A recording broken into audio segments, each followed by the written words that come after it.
तर फुल ब्लड म्हणजे असा चाइल्ड की ज्याचे फादर आणि मदर सेम आहेत, एक आई आणि एक वडील ह्या दोघांपासून तो तयार झालेला बालक आहे किंवा मुलगा किंवा मुलगी आहे.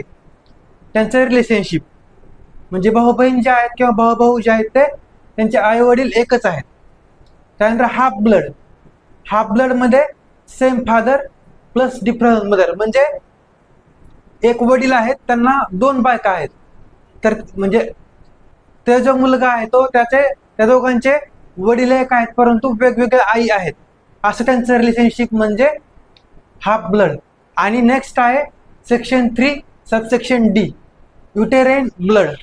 यामध्ये अशी प्रोव्हिजन आहे की same mother plus different father, म्हणजे त्याचे भाऊ बहीण किंवा जे भावंड आहेत ते एकाच आईपासून आहेत परंतु त्यांचे वडील जे आहेत ते वेगवेगळे आहेत.